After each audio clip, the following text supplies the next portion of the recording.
à Niama, quartier Belleville 2.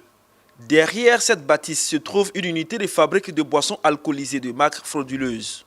Différentes qualités de boissons fabriquées sans aucun respect des normes hygiéniques et de dosage scientifique. Ils prennent du colorant qu'ils le reversent dans ce seau rempli d'alcool et ils font un mélange. Et vous voyez que l'odeur même disparaît et puis le goût également change. Alors ce sont ces mêmes boissons, ces mêmes eaux d'alcool ici qui sont reversées dans ces bouteilles. Vous voyez là, il n'y a pas d'étiquette. Il n'y a pas d'étiquette et l'étiquette est remise après pour nous donner ce qui est là. C'est une pratique mafieuse pour pouvoir empoisonner nos populations.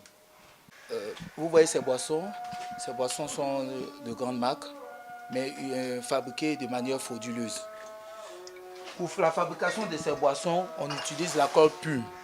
Et à travers le colorant qui est distillé dans cette marmite, on mélange cet alcool, ce produit.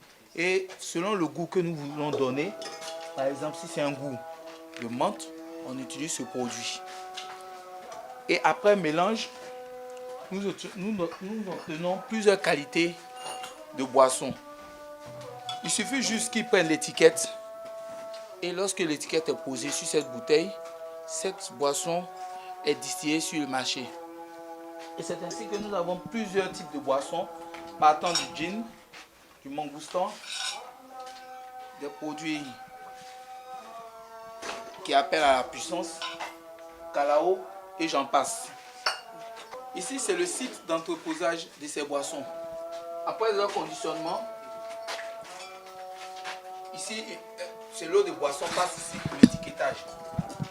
Et dès que tout est étiqueté, revient ici. Et il y a des cartons qui sont dans la cuisine, qui servent au conditionnement.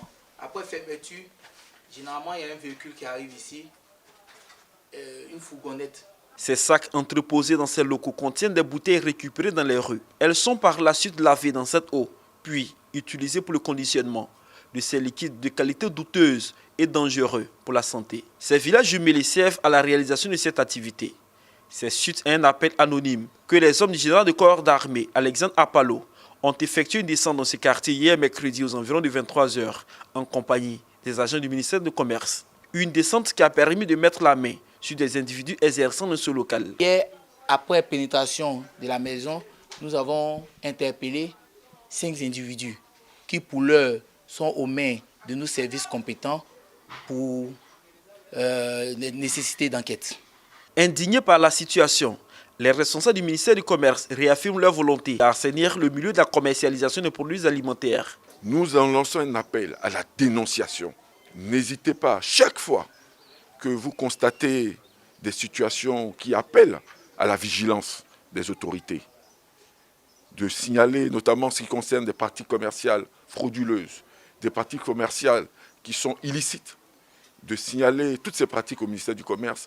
Vous avez à votre disposition la ligne verte, le 1343. N'hésitez pas à nous saisir. Nous sommes à votre disposition.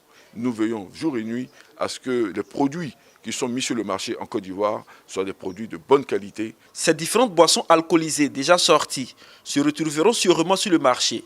Vigilance à ne pas se faire avoir. En attendant la fin des enquêtes, le ministère du Commerce a procédé à la récupération des produits saisis et à la fermeture des locaux.